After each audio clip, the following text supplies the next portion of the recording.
Today, we're exploring the booming personal care products market projected to grow exponentially from this year, 2024 to 2031.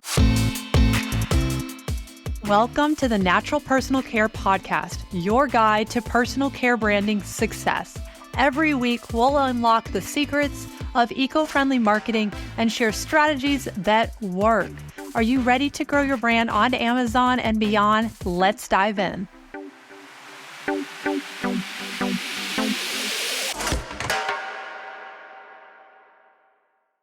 Hello and welcome to today's episode of the Natural Personal Care Marketing Podcast. I'm your host, Becky Avila. Today, we're exploring the booming personal care products market projected to grow exponentially from this year, 2024 to 2031. So this episode is actually based on the latest report from CMI, and we can dive right in. I'll also have the article linked in the show notes for your reference, as I'll be referring to it a lot throughout this episode.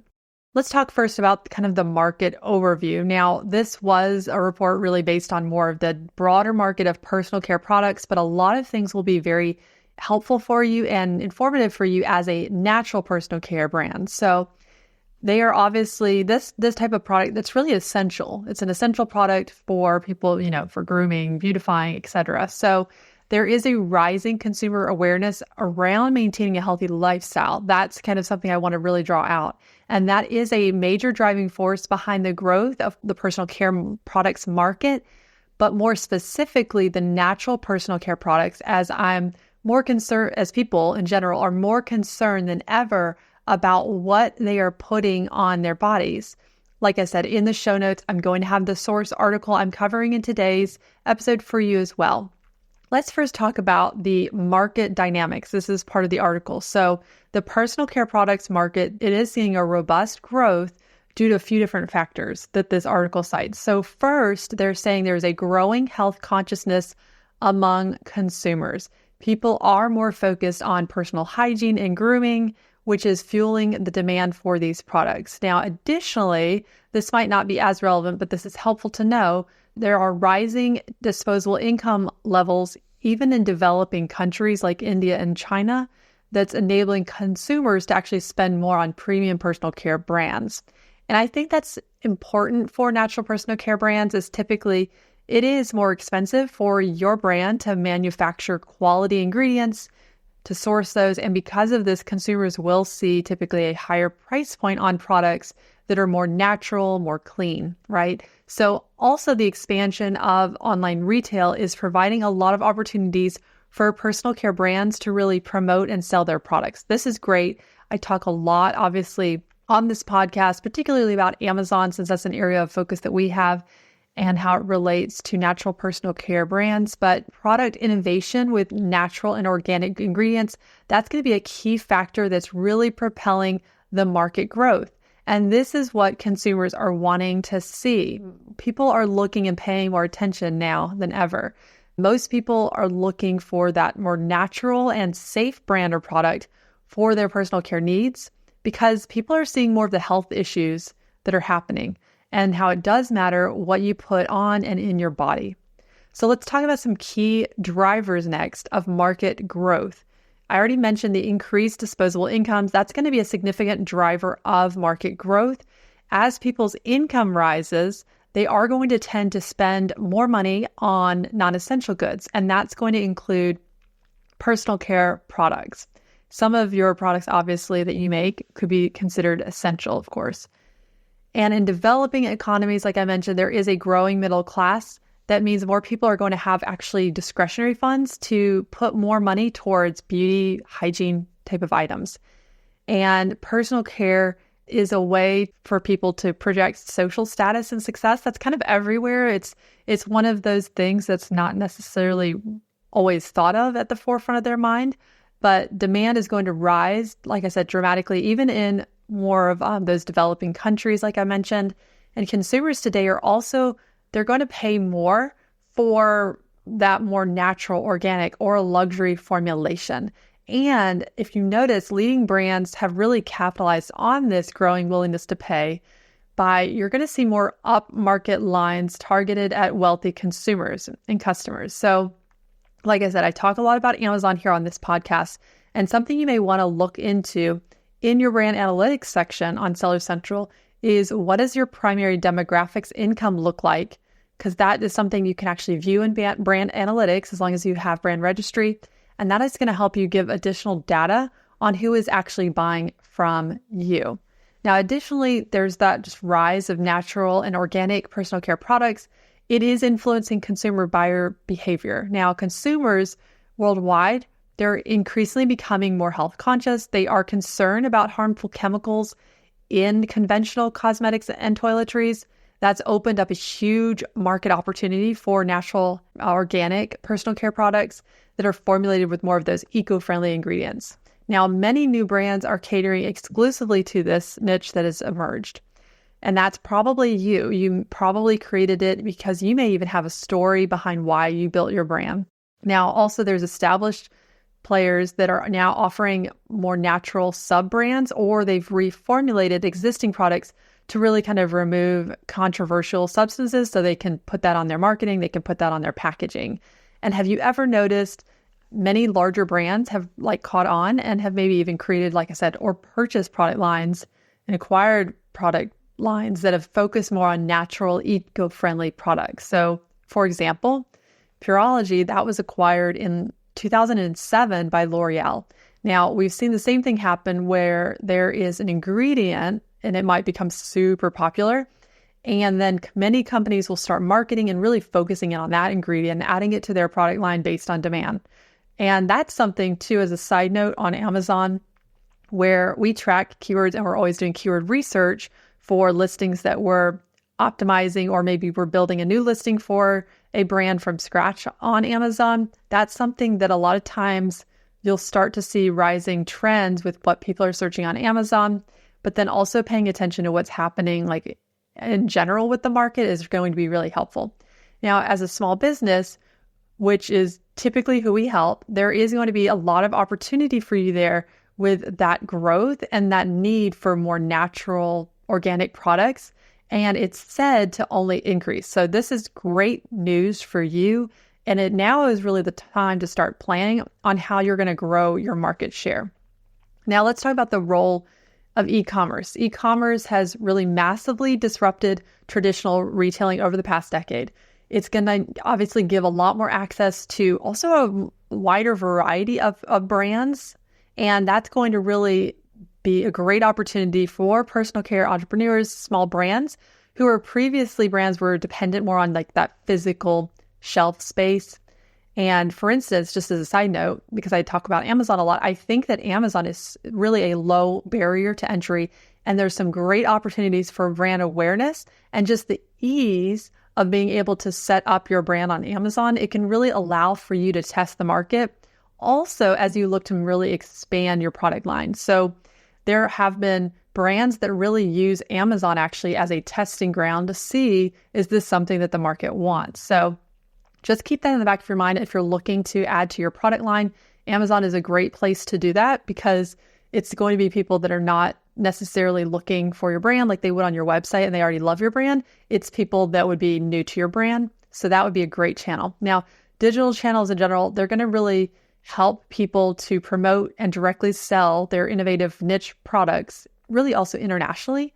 And if international selling ever has intimidated you, this is where to more easily grow and scale on Amazon can actually provide you, or your brand in general, can provide you with some great opportunities as well without needing to have warehouses all over the world, since you can actually use Amazon's warehouses throughout the world. And another thing you can do too is Amazon has, even without even having to send it overseas, a good starting point for your brand could be if you were looking to expand beyond the US and you maybe want to expand into Canada, Mexico, or Brazil, for instance, that Amazon has a program where they allow you to not even have to ship to those countries, but people can buy. So you can really use that as a place to test the market in those different countries to see the demand for that. And I could do a whole nother episode on that. And I will, if that's something of interest for expanding internationally that you want to hear more about. using Amazon. So live streaming user reviews, that's also going to really help give people a better online shopping experience for beauty and grooming items. It's really helpful for people to see them using a product that is more of like a personal care product. So there's also more integration of e-commerce platforms. Think of social media and really that influencer-driven nature of the personal care segment. So by offering really kind of personalized recommendations and targeted promotions, online retailers, they're successful in attracting younger consumers actually, who will really research and purchase items that they're looking at on their phones or on their tablets. So that's something where e-commerce is playing a huge role in what's happening with this market. So let's now talk about sustainability trends, because that is something that maybe it's at the forefront of your mind and something that you're trying to really do. And sustainability, it's becoming an important trend in the personal care market. And that's really fueled by there's an awareness on the impact to the environment. And also consumers are making purchasing decisions with sustainability in mind. They're looking at brands to really see, are they adopting ethical and eco-friendly business practices? They're looking for items that maybe have minimal or no plastics to really kind of reduce environmental footprint. That's where sharing what makes your brand different can really set you apart. As people are especially purchasing these types of products, they do like to hear kind of more about the mission and why they might be supporting, or what in turn they might be supporting by buying from you. So if there's ever any kind of mission that you do or giving back to a cause, that is really helpful to note for your brand, because that's consumers are looking at that kind of thing, especially in this segment. Now, ingredients that are derived from natural recycled sources, those are obviously preferred now more over the traditional petrochemical ones. Like people want more natural now. And brands are becoming more sensitive to that growing buyer behavior. You can see, like I said earlier, people are actually in large companies are redesigning formulas. They're putting it on their packaging. They're looking at how they're even packaging products to make it a little bit better, using less plastic or no plastic, things like that. Supply chains on sustainable lines. Manufacturers are really also investing in kind of renewable energy, kind of trying to offset things like carbon offsetting, doing things like that to really help things. And that's really a shift towards sustainable personal care. And that's really some great opportunity for you, especially if you're using that to make sure that you're helping people to understand that that's what you're doing. And then that could also obviously present some challenges as well with innovation and operations. But as it relates to Amazon, because I like to bring this in a lot, but Amazon has a climate friendly pledge, for instance, and they provide also opportunities for you to use less packaging as well. So those are things that if they're important to your brand and they're important to what your mission is and something that you're really trying to explain to people and consumers, then that could be something that you incorporate into your strategy, even on Amazon as well. Let's now talk about market segmentation and really like the key players. So let's take a look, like this article talks about market segmentation by product type. Now, personal care market, it includes products like hair care, shampoo, conditioners, hair gel, hair color, hair oil, skincare products. So think of like face creams, anti-aging creams, skin brightening creams, sun protection, body lotions, and things like that. So oral care even as well is included in this umbrella. So toothpaste, mouthwashes, even cosmetics. And those products are obviously distributed through a lot of different channels. Now, in terms of key players, now this article was written by Unilever and they mentioned that they stand out. They're obviously a large company. And just as kind of a reference to what I was mentioning earlier, how really large companies are actually acquiring and really trying to add to their portfolio of more eco-friendly and more products that are more natural, organic, that kind of thing. They did recently acquire Tatcha LLC. That's a leading skincare brand. You've probably heard of them. And they really want to expand their portfolio of premium personal care products. So that's, those are not consumers that are looking to buy the cheapest. They're looking to buy good, solid products that are good for them, good for the environment, usually things like that. So, and like I said, Unilever did put this article out, and I just want to let you know that. But that is helpful to know if big companies are acquiring, and maybe that's something in the back of your mind. You want to sell your brand in the future. That could be something just to keep in your back of your mind, or just know that there's a demand, and that's just showing you the demand by such large companies like Unilever are purchasing brands and trying to add to their portfolio because they see there's a demand for the future market there. Now, regional analysis kind of has, like towards the end of this article, it indicates that North America, and then Europe, Asia Pacific, South America, and the Middle East, and Africa, there's going to have different dynamics for all of them. And for example, they're saying that North America and Europe have mature markets with a high demand for premium products. And that completely makes sense, right? Amazon US, it's the top place if you're looking, for instance, to add your products to Amazon, or if you already have them there, most likely you're going to see the highest sales come from there. Within like the second highest place, according to Amazon, is actually Germany, which is in Europe. So that is very aligned with what this article is saying, where they are more mature markets, and there's also a high demand for premium products. You think about the income levels of those places contributing to that as well. Asia Pacific is showing rapid growth because, like I said earlier, there's actually rising disposable incomes and urbanization in the area. So that's very interesting to keep in mind. Like I said, really expanding internationally and globally might be something more longer down the road for you, but that is something that you will want to keep in mind. So to kind of conclude this article and thoughts on this and really just sharing this with you, the personal care product market is set, like I said, for exponential growth from 2024 to 2031. And I've already mentioned, but those key drivers are really people's desire for health consciousness. People are having more disposable incomes. There's also e-commerce has risen and will continue to rise.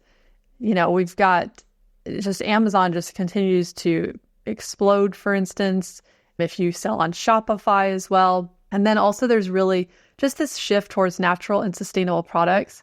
And it's really an awesome time for your industry. And there's really a lot of opportunities ahead. Of course, there's going to be challenges as well, but I think this is really awesome. And I agree with that article that it says there's some great opportunities ahead.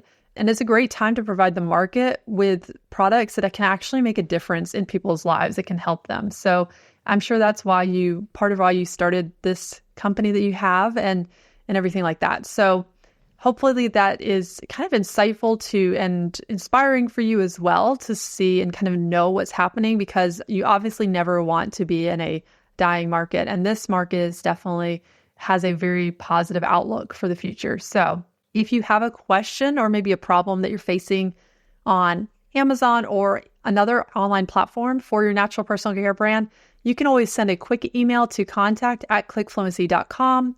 That email will also be in the show notes in case you are driving or something and you don't have a pen and paper. And also, don't forget, we now have a Facebook group that you can join, and you can meet other natural personal care brands that are looking to grow and scale their brand profitably. I'm going to have a link in the show notes where you can click on it to join it. And that's all I have for today. And I look forward to talking to you next week. Bye. Thanks for listening to today's episode. I hope it brought you value you can use to grow your Amazon sales channel for your brand. What would really help me a ton, how important product reviews are on Amazon? Would you take a quick minute and leave me a review on Apple Podcasts? Just scroll down until you see the write a review in purple, and then you can click the leave the rating and review there. That'll help me to know you're getting value from this and what future content you want to hear more of that would serve you best. Thank you so much.